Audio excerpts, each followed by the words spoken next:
विश्वनाथ भगवान की जय।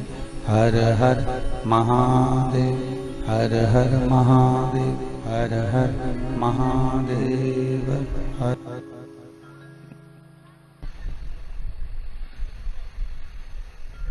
काशी विश्वनाथ, ओगड़दानी, त्रिकालदर्शी, कैलाशी, अविनाशी भगवान भूत भावन भूतेश्वर।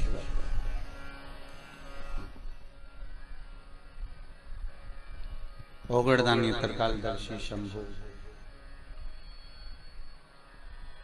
भगवान शिव शंकर के पावन चरणारविंद का रसास्वादन करती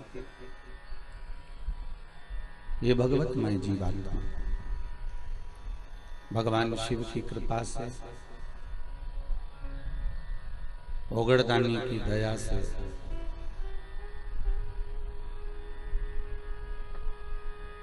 भगवान भूत भावन की कृपा और करुणा से स्वर्गीय श्री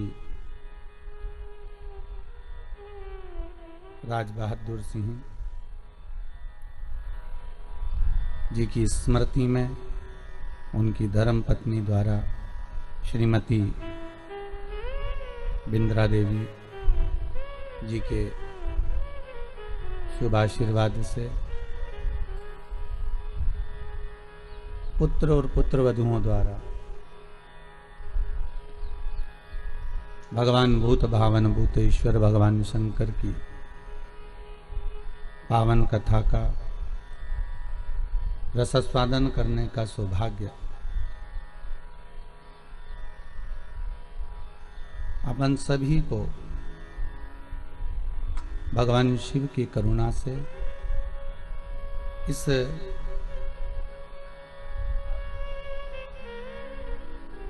उत्तर प्रदेश की पावन धरा पर मां गंगा के पावन तट पर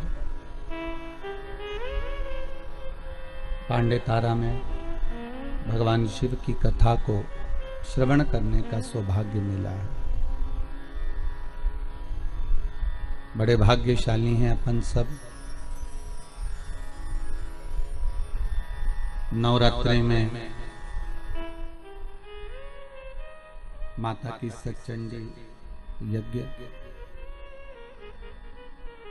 और सतचंडी यज्ञ के साथ में भगवान शंकर भूत भावन भूतेश्वर भगवान शिव की पावन शिव महापुराण की कथा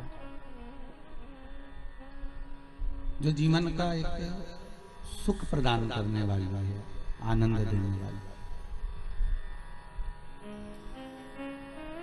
बघेल परिवार को साधुवाद का पात्र है ही, साथ में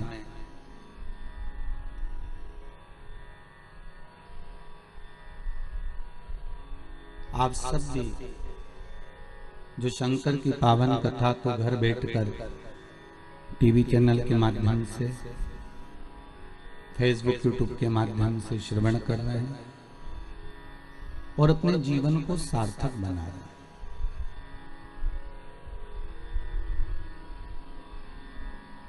तुलसीदास जी रामचरितमानस के भीतर वर्णन करते हैं कि आदि में पुण्य,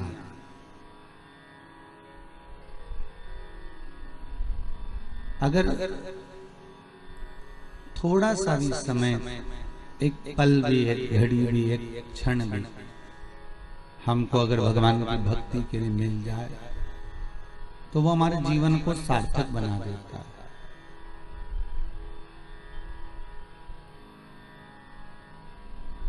एक बार आपको पहले कथा में कहा था, आज फिर कहते हैं,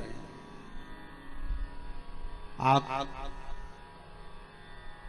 24 घंटे में से 23 घंटा भगवान की कृपा से अपने परिवार को दे दो, मना मना।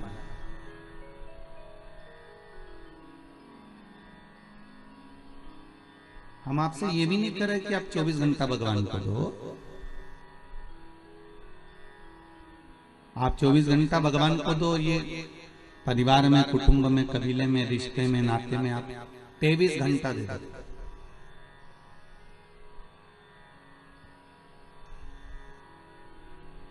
और उन 23 घंटे परिवार को दे दो और 1 घंटा भगवान को दे दो। 1 घंटा सत्संग में, 1 घंटा कथा में, 1 घंटा शिव महापुराण में, 1 घंटा भगवान की भक्ति में, उसमें लगाओ।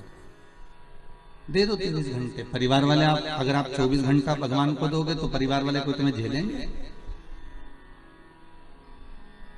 अगर आप 24 घंटा भगवान की भक्ति में लगे रहोगे तो परिवार वाले रोटी भी ना देंगे रे भैया।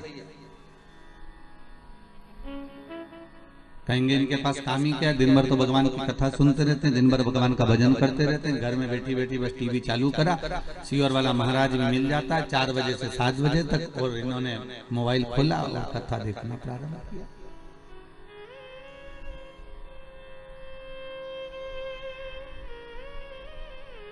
मत दो आप 24 घंटा भगवान को, 23 घंटा परिवार को दे दीजिए। आपकी पत्नी, आपके बच्चे, आपका कुटुंब, आपके माता पिता, आपका परिवार, उनको 23 घंटा दे।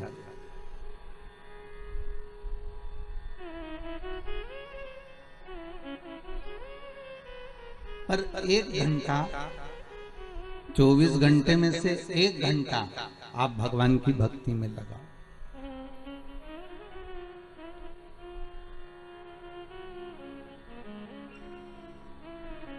भगवान के सत्संग में लगाओ, शिव महापुराण में, भगवान की भक्ति में, भगवत नाम में, कीर्तन में, नाम स्मरण में, नाम जाप में, आप उसमें लगाइए। परंतु एक बात और ध्यान दीजिएगा, जैसे 23 घंटा आप पूरे परिवार को दे रहे हो ना, तो परिवार के सिवाय आप भगवान का नाम भी नहीं ले रहे हो।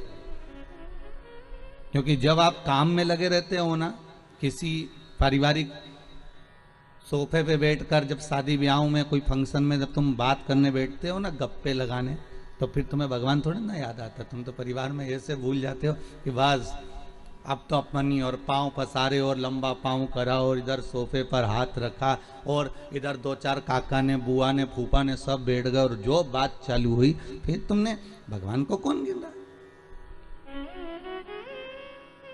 फिर कौन भगवान का भजन कर रहा?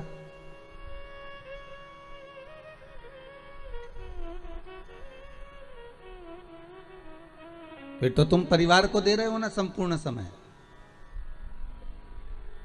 और अगर आप परिवार को संपूर्ण समय दे रहे हो तो एक निवेदन और स्वीकार करिएगा कि 23 घंटे अगर आपने परिवार को दिए हैं तो 1 घंटा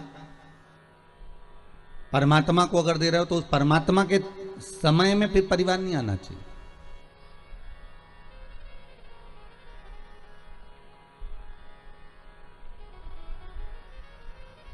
सौ वर्ष की आयु में 50 साल तो तुम्हारे सोने में निकल जाते हैं।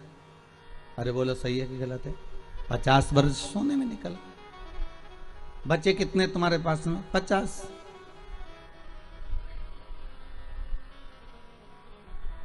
और उसमें भी 25 साल तो तुम्हें ये सोचने में निकल जाते हैं कि फिर कमाना कैसे है, आगे कैसे बढ़ना है, नौकरी व्यापार कैसे करना है, विद्या अध्ययन कैसे करना है, विद्या अध्ययन कैसे करना है, कैसे अपन को आगे बढ़ना है। कितने साल निकल गए? अब कितने बच्चे तुम्हारे पास में? मात्र 25। और 25 वर्ष में भी तुमको ये व्यवस्था करने में लग जाते हो कि बहन के घर जाना है, बच्चों का ब्याह करना है, शादी करना है, थोड़ा सा पैसा कमा कर एकत्रित करना है। मालूम पड़े वो 25 साल में से 10-12 साल तो तुम्हारे इसी में निकल गए। बच्चे कुछ थे थोड़े बहुत 5-10 साल बचे और वो ऐसी ही जिंदगी में निकाल दिए। भगवत नाम तो हुआ ही कहाँ?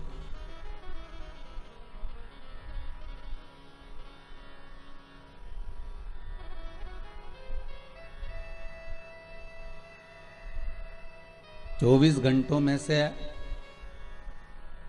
कुछ समय हमने सोने में निकाल दिया, कुछ समय हमने भोग और विलास में निकाल दिया, कुछ समय हमने कमाने में निकाल दिया। समय हाथ से जाता रहा।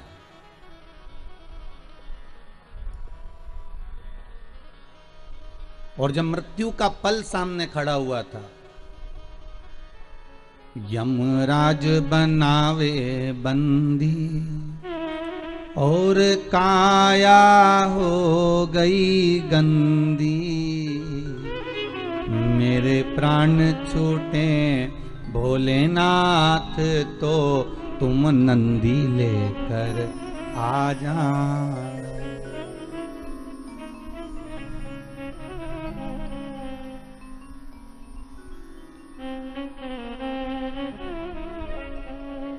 जब आए मरण का मौका, कहीं हो ना जाए धोखा, मेरी सैया छूटे नंदलाल, तो तुम नैया लेकर आ जाना। जब घोड़ा मिले ना गाड़ी, चलने की हो तैयारी, जब घोड़ा मिले ना गाड़ी, चलने की हो तैयारी, मेरे प्राण छूटे भोलेनाथ, तो तुम गौरा लेकर आ जाना।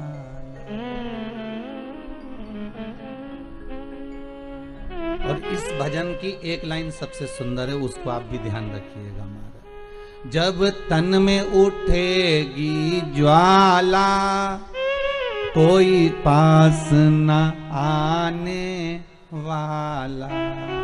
जब इस तन में आग लगेगी, जब इसको जलाया जाएगा, जब इस तन को आग लगाया जाएगा, और आज वही इस भजन को बनाए श्री नागर जी महाराज ने कई वर्षों पहले बना लिया था, और उसकी लाइन आज सिद्ध करी जा रही है कि जब तन में उठेगी ज्वाला, कोई पास न आने वाला, तब हे भोलेनाथ इतनी कृपा करना कि आप नंदी लेकर आ जाना। क्योंकि परिवार, नाते, रिश्ते, कुटुंब, कबीले, ये कोई साथ तो आने वाले नहीं।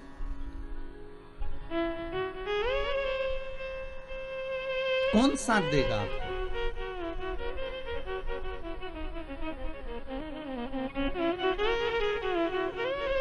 पहले तो कंधे पर भी तोक कर ले जाते थे, राम नाम सत्य कहते कहते। आज के जमाने में तो घर भी नहीं लाने देते, हॉस्पिटल से डायरेक्ट सीधे लकड़ी पर आग लगा देते हैं, बाद में कह देते हैं ये लो अस्थियां, थोड़ी बहुत तुम्हारे दादा परदादा पिता माता की है, जो करना हो कर लो। अब उन अस्थियों का करोगे क्या? क्या करोगे उन अस्थियों का?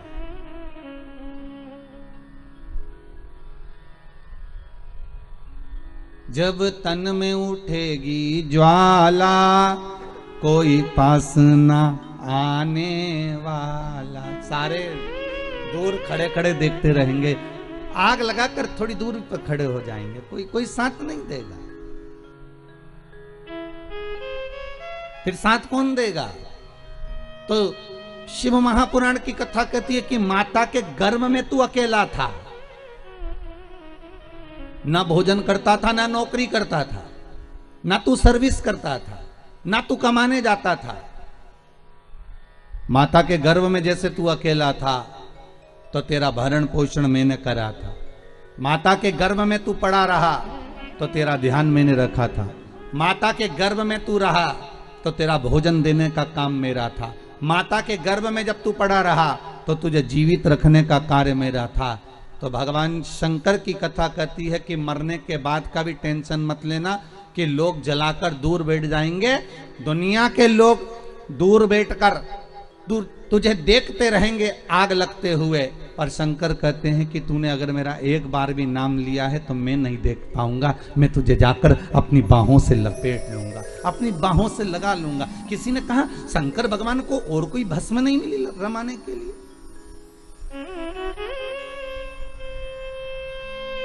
शंकर भगवान को और कोई भस्म नहीं दिखी रमाने के लिए?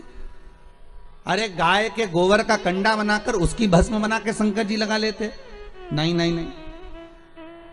किसी वृक्ष को जलाकर भगवान शंकर उसकी भस्म लगा लेते? नहीं। किसी पत्तियों को जलाकर शंकर भगवान उसकी भस्म रमा लेते? नहीं, पर शंकर भगवान ने भस्म किसकी रमाई? वो भी मुर्दे की।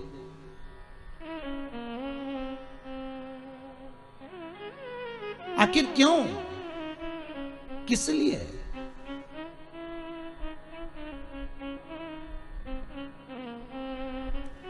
शंकर भगवान ने कहा कि ये जो जीव जिसको मैंने जन्म दिया है, जिसको मैंने पैदा किया है, इसके गर्भ में मैं इसके साथ में था।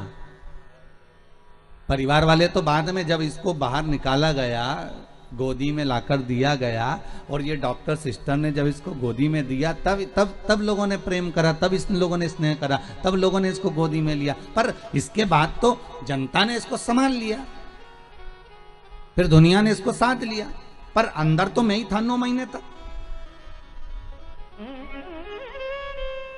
और आग लगाने तक भी परिवार वाले संभाल लेंगे, माना मुझे, पर आग लगाने के बाद कोई नहीं संभालेगा। आग लगाने के बाद तो एक ही संभालेगा। कौन? कालो का काल। जम के तो बोलो, कालो का काल महाकाल, बस वही संभालेगा। फिर वो कहता है कि गले में लगाऊंगा। जब दुनिया चली जाएगी ना, धधकती हुई अग्नि में, धधकती हुई अग्नि में तुमने एक बार भी अगर शंकर का अनुमोदन करा है, शिव महापुराण का स्मरण करा है, शंकर की कथा का रसास्वादन ग्रहण करा है, शंकर की कथा को सुना है, तुमने अगर शिव का अनुमोदन करा है, तुमने शंकर की भक्ति को धारण करा है, तुमने शंकर के नाम स्मरण को धारण करा है, तो उस शिव का स्मरण कब होगा? जब लोग आग लगा कर चले जाएंगे, तब शंकर तुम्हारे से लिपटने के लिए आएगा, तुम्हारी उस भस्म को, तुम्हारे उस भस्म को अपने शरीर पर धारण करेगा कि ये मेरा, ये मेरा।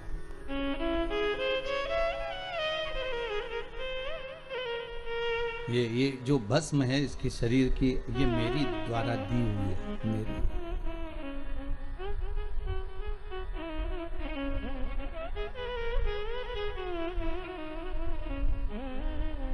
तब शिव, तब शंकर, तब ओघड़ी, तब दयालु, तब दाता सामने खड़ा मिल जाए। फिर वही वाली बात आ गई कल वाली, अंत समय प्रभु आना पड़ेगा, वादा किया तो निभाना पड़ेगा। अंतिम समय में आपको आकर हमारे से जो वादा किया गया है उसको निभाना पड़े। तो भगवान भी कहते मैं निभाऊंगा, मना नहीं है, पर पहले तेरी चित्तवृत्ति में मैं समाहित होना चाहिए।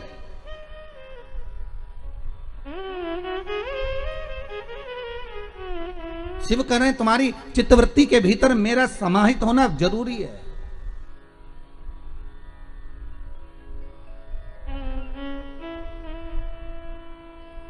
अग्नि में, तलातल में, रसातल में, वायुचर में, थलचर में, जलचर में, प्रत्येक जीव में एक शंभु ही तो है, केवल एक शंभु।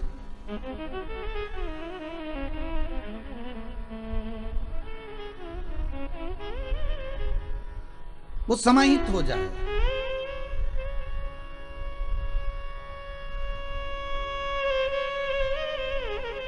पांडे तारा में अखबार आता है क्या? अरे बोलो तो, अखबार आते हैं, पढ़ते हैं यहाँ? अच्छा, शहरों में भी लोग बहुत पढ़ते हैं, गांवों में भी बहुत पढ़ते हैं अखबार। जहां अखबार छपता है ना, वहां पर बहुत बढ़िया कोरा कागज आता है, बहुत बढ़िया, और उस कोरे कागज पर फिर न्यूज छापी जाती है। बोलो सही है कि गलत है? अरे बोलो तो, सही है ना? वहां न्यूज छापी जाती है। कितने अखबार निकलते हैं, ढेर। इतना कोरा कागज अखबार की उस कंपनी में, उस फैक्ट्री में आता है, उस छपाई मशीन में आता है, ढेर अखबार आएगा और लोग उस पर अखबार पर न्यूज छापेंगे।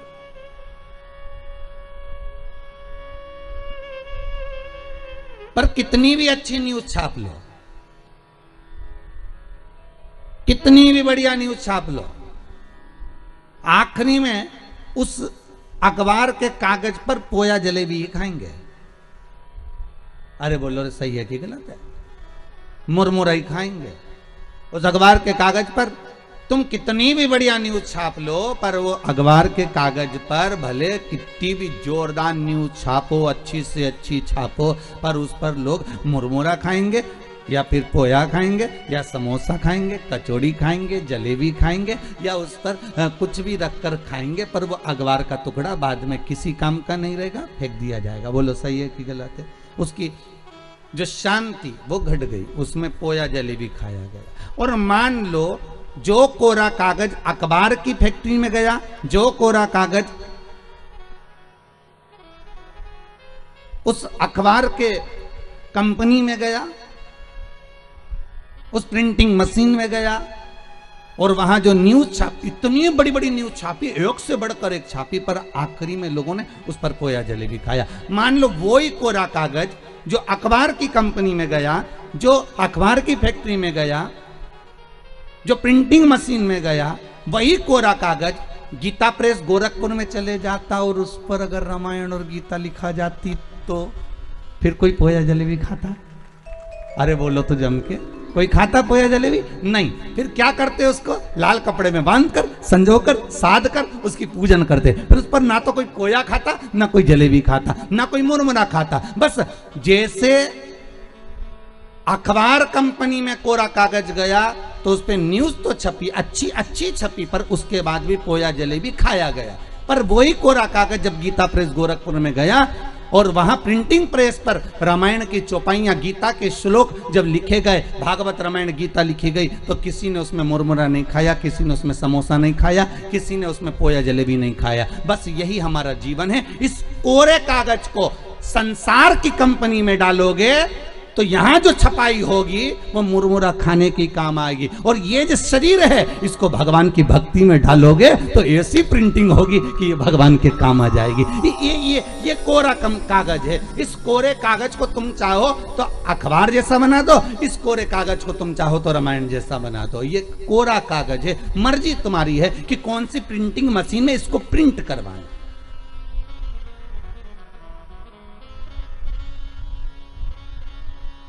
आप कौन सी कंपनी में इसको भेज रहे हो, ये आपके हाथ में। जब तक तुम शिव महापुराण की कथा में बैठे हो तब तक तुम चिंता मत करना, ऐसा लगेगा तुमको गीता प्रेस गोरखपुर में छपाई चल रही है। तुम्हारी ये मन जो कोरा है ना, इस पे पूरी छपाई चल रही है। और जब तक तुम कथा में बैठे हो, जब तक तुम सत्संग में बैठे हो, जब तक तुम भजन में बैठे हो, जब तक तुम नाम जाप में बैठे हो, भले तुम टीवी के सामने बैठकर भगवान की भक्ति को धारण कर रहे हो, भले तुम टीवी के सामने बैठकर कथा सुन रहे हो, तो भी तुम्हारे घर के बेटे, तुम्हारे घर की बहुएं, तुम्हारे घर के पोता पोती सब एक ना एक बार मुंह से कही देंगे कि हमारी अम्मा का रोज का काम है टीवी पर कथा आती है ना तो कथा जरूर सुनती है। सियोर वाला महाराज की कथा ही, शिव महापुराण की कथा ही, और ये अम्मा हमारी कथा सुनने बैठ जाती है। हमारी अम्मा का ऐसा मन है। बहुएं, कई बार बहुएं भी मोबाइल पर कथा सुनती, सास भी कहती है हमारी बहू की इतनी अच्छी आदत है, रात्रि को सोने से पहले आधा घंटा कथा सुनती है। भले वो बहू दिन में क्या काम कर रही है, नहीं कर रही है, सास दिन भर क्या कर रही है, उसकी चर्चा नहीं होगी। चर्चा उसी की होगी जो तुम सत्संग में लगे हो, चर्चा उसी की होगी जो तुम धर्म में लगे हो, चर्चा उसी की होगी जो तुम संकीर्तन में लगे हुए हो,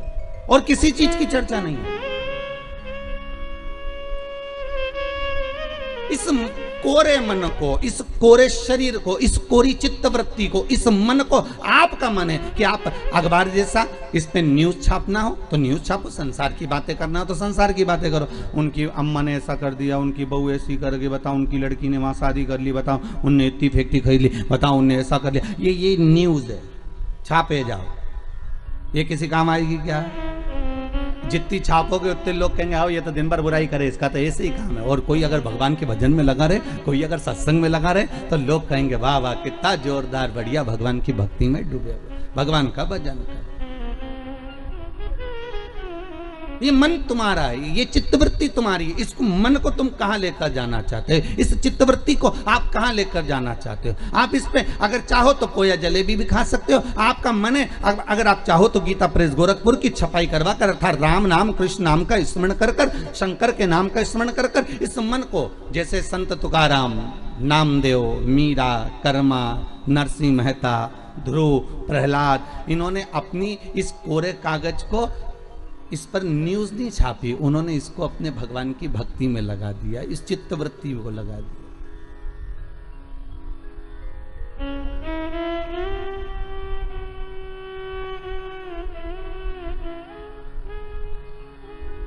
फिर उन्होंने इस संसार सागर से कोई मतलब रखा ही नहीं। फिर तो उनकी चित्तवृत्ति में जो समाहित हुआ वो केवल भगवत नाम, फिर कुछ सूझा ही नहीं, बल्कि और इंद्र को आना पड़ा, वो ध्रुव और प्रहलाद के पास में, और इंद्र को आकर कहना पड़ा कि हमको कुछ आपसे मांगना है। तो पूछ लिया ध्रुव जी ने, पूछ लिया प्रहलाद जी ने, आपको क्या चाहिए, बोलो क्या दिया जाए आपको, क्या प्रदान करा जाए। तो कहा आपने जो पुण्य करा है, आपने जो दान करा है, आपने जो सत्कर्म करा है, आपने जो पुण्य धारण करा है, वो पुण्य हमको दे दीजिए, वो पुण्य हमको प्रदान कर दीजिए। देखिए इंद्र के पास में अगर मांगने के लिए कुछ नहीं था तो पुण्य मांग कर लेगा। और आपसे भी निवेदन करूंगा, ये पुण्य जो आप कर रहे हो ना, ये सत्कर्म जो कर रहे हो, ये बघेल परिवार अगर शिव महापुराण की कथा करवा रहा है, अगर आज स्वर्गीय श्री राज बहादुर सिंह के अगर ये पुत्र कथा करवा रहे हैं, ये पुण्य जो एकत्रित कर रहे हैं, ये पुण्य कोई साधारण नहीं हो सकता। ये पुण्य की प्रबलता बड़ी प्रखर होती है, बड़ी। बस डोलना नहीं है हमें संसार सागर में, हमें भटकना नहीं है। दुनिया के लोग संसार सागर में भटकते ज्यादा है, बहुत भटकते हैं। एक ये प्रश्न किसी बच्ची ने करा है, अच्छा प्रश्न है महाराज जी, कि पितृदोष और काल सर्प दोष परिवार में क्यों लगता है, उसका क्या कारण है? किसने प्रश्न करा, जरा हाथ उठाइए। अच्छा माता जी आपने करा। किरण जी मिश्रा आप ही ने प्रश्न किया है, बहुत सुंदर प्रश्न है, जग कल्याण के लिए बहुत अच्छी बात है। एक बार जोरदार ताली बजाओ माता जी के लिए, बहुत सुंदर प्रश्न। बैठिए विराजी। पितृदोष और काल सर्प दोष क्यों लगता है, केवल एक शंकर की आराधना से समझें। महाराज भगवान शंकर को जब जलंधर की पत्नी वृंदा, जलंधर के जब प्राण छूटे, तो जलंधर के प्राण छूटने पर वृंदा जब तुलसी का क्यारा बन गई और वो वृंदा ने श्राप दे दिया, हे शिव, ये नारायण आपने मेरे साथ छल करा है तो आप शालिग्राम बनोगे, पत्थर बनोगे, पर शंकर आपने मेरे पति को मारा है तो आपका चढ़ा हुआ जल कभी मुझ में नहीं जाएगा। तुलसी के क्यारे में शंकर का चढ़ा हुआ जल कभी नहीं जाना चाहिए। आप लोग अगर भगवान को थाली में, आपके घर में भगवान हैं बहुत सारे, होते हैं आप लोगों के, सभी लोगों के यहाँ होते हैं बहुत सारे भगवान, ठीक है, गणेश जी भी हैं सबके यहाँ, अरे बोलो तो लड्डू गोपाल भी हैं, फिर देवी देवता भी हैं बहुत सारे, फिर शंकर जी भी हैं। तो सबको एक ही थाली में रख लिया और थाली में रखकर सबने उनको स्नान कराना चालू कर दिया। अब सबको स्नान कराया तो शिव जी को भी कराया, बोलो कराया कि नहीं कराया, थाली के अंदर रखा। अब तुमने स्नान तो करा दिया, स्नान कराने के बाद वो जल को क्या करा तुम लोगों ने, ले जाकर तुलसी के क्यारे में डाल दिया। तो महाराज जी पहले के समय में क्या कालसर्प दोष पितृदोष नहीं होता था? बिल्कुल नहीं होता था। पहले के समय में ना कालसर्प दोष होता था ना पितृदोष होता था। क्यों? तो क्या घर में लोगों के शंकर जी नहीं होते थे? होते थे, लोग शिव जी को स्नान कराते थे, पर घर में बगीचा, खलियान, खेत, वृक्ष इतने लगे होते थे कि शंकर जी को स्नान कराने के बाद वो जल को ले जाकर, भगवान को स्नान कराने के बाद जल को ले जाकर पेड़ पौधे में डाल दिया जाता था, बगीचे में डाल देते थे, तुलसी के क्यारे में नहीं डालते थे। इसलिए ना पितृदोष होता था ना कालसर्प दोष होता था। अब दुनिया के लोग भगवान को स्नान करा के ले दे के एक ही पौधा घर में दिखता है, वो तुलसी जी का, बस स्नान कराया और तुलसी जी में ले जाकर डाल दिया। तो तुलसी जी में ले जाकर डाला तो उससे शास्त्र कहता है कि अगर शिव जी का चढ़ा हुआ जल तुलसी के क्यारे में जाएगा तो सर्प के डसने का दोष लग जाएगा, जिसको हिंदू धर्म में काल सर्प दोष कहा गया। जो काल सर्प दोष, अच्छा, बड़ा विचित्र काम है। कई कई गांवों में आप लोगों ने भी देखा होगा, यहां तो ठीक है परंतु हमने महाराष्ट्र में बहुत देखा। महाराज कई कई गांवों में तुलसी के क्यारे के नीचे शंकर जी को रखते हैं। ये तुलसी के कुंड के अंदर शंकर जी को रखेंगे, पर यह दोष है। वो तो ना जाने कहां से बुद्धि आ गई ऐसी कि तुलसी के क्यारे के अंदर शंकर जी को रख दो, तुलसी के क्यारे के नीचे शिव जी को रख दो, या तुलसी के क्यारे के अंदर शंकर भगवान को विराजमान कर दो। ये विवेक ना जाने कौन दे देता है आप लोगों को। अच्छा, दुनिया के लोगों की आदत भी ऐसी है ना, जो अच्छा विवेक मिले ना, अच्छी जगह से कथा मिले, अच्छी चीज मिले तो उसको तो लोग छोड़ देंगे, पर कहीं नाटक मिले, नौटंकी मिले, कोई आपको अलग अलग तरह से ना जाने घुमा फिरा के ना जाने बुद्धि ऐसी फेर कर गलत चीज बताएगा ना, तो वो समझ में आ जाएगी आप लोगों को। दुनिया की आदत है।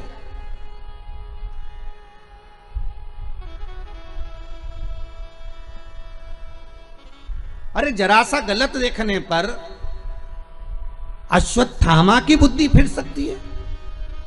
रात्रि के समय पर अश्वत्थामा बैठे हुए थे,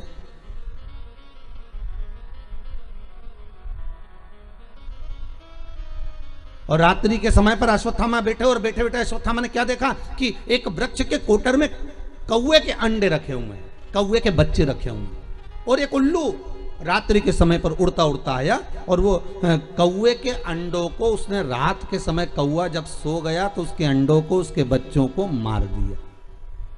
किसने? उल्लू ने। अश्वत्थामा ने देख लिया इससे जोरदार कोई काम नहीं हो सकता।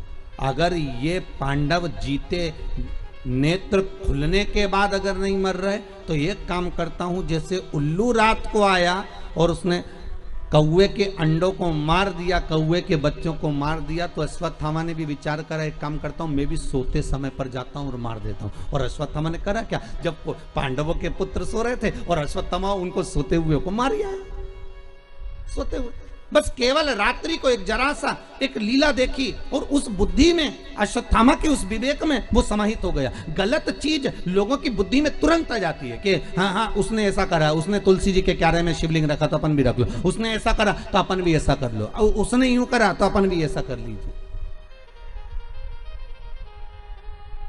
पर शंकर की कथा करें नहीं भाई, ये थोड़ा वंचिता होना चाहिए। महाराज जो शास्त्र सम्मत हो उसका स्मरण करना चाहिए। पहले के समय में दो दोष नहीं रहते थे, ना पितृदोष रहता था, ना काल सर्प दोष रहता था। काल सर्प दोष कब आया? जब आप लोगों ने भगवान का चढ़ा हुआ जल, शिव जी का चढ़ा हुआ जल तुलसी में चढ़ाना प्रारंभ करा, तब काल सर्प दोष आया। और पितृदोष पहले नहीं होता था। क्यों? क्योंकि लोग घर के मटके में से, घर के हंडे में से, घर के परिंडे में से लोटा भरकर पानी लेकर जाते थे और शंकर को चढ़ाते थे। घर का जो रसोई घर होता था वो बीच केंद्र में होता था, रसोई घर घर के मध्य में होता था, तो वहां से जब पानी लेकर जाते थे, परिंडा, मटका, हंडा पितरों का स्थान माना गया है। वहां से जब पानी भरते और ले जाकर शंकर जी को चढ़ाते, तो पूरे घर में से पानी निकलकर जब शिव को चढ़ने के लिए जाता था, तो पूरे घर का वास्तु दोष, पितृदोष समाप्त हो जाता था। अब आज के जमाने में मंदिर का लोटा उठाकर, मंदिर का पानी भरकर शंकर जी को चढ़ा देते हैं, तो ना वास्तु दोष समाप्त होता है, ना पितृदोष समाप्त होता है, ना कालसर्प दोष समाप्त होता है। पहले भी कथा में कहा, परसों की कथा में कहा कि लक्ष्मी जी अपने पास का अगर कोई सामग्री शिव जी को चढ़ा देती तो शंकर प्रसन्न हो जाते, पर लक्ष्मी जी ने करा क्या? जल भी लाई तो पार्वती की यहां से लाई। लक्ष्मी जी अगर जल लेकर आ रही है तो पार्वती की यहां से लेकर, आपके पास में जो है आप शंकर को वो समर्पित करो। आपके पास में जो हुआ वो शंकर को दीजिए। और शंकर एक बात और कहते हैं कि मुझे दिखावा कर कर मत दीजिए, जो आपके पास में है, जो अपना है वो दो।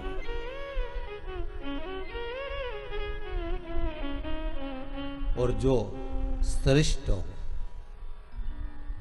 श्रेष्ठ, जो श्रेष्ठ है वो दीजिए। कहा मात्र एक चावल का दाना, कितना? जम के बोलिए। एक चावल का दाना शंकर जी को चढ़ाओ पर आखा चढ़ाओ। कैसा चढ़ाना है? आखा मतलब खंडित नहीं होना चाहिए। एक बेलपत्र शिव जी को चढ़ाओ पर आखी चढ़ाओ। 4 दिन में आज हमारा दिल बड़ा खुश है। 5वें दिन उसका एक कारण है। 5 दिन से 4 दिन से शंकर जी पे जो बेलपत्र चढ़ रही थी पोथी पर, वो सब जजमान जो तोड़ कर दे देते थे, खंडी टूटी फूटी सब चढ़ जाती। पर आज भले छोटी सी बेलपत्र है, पर आज जो चढ़ी है बाबा की कृपा से वो पूर्ण चढ़ी है। तो आज दिल खुश हो गया ये देखकर कि शिव महापुराण पर आज जो बेलपत्र समर्पित करी वो भले कम चढ़े, भले कम चढ़ा, एक चावल का दाना चढ़ा पर आखा चढ़ा।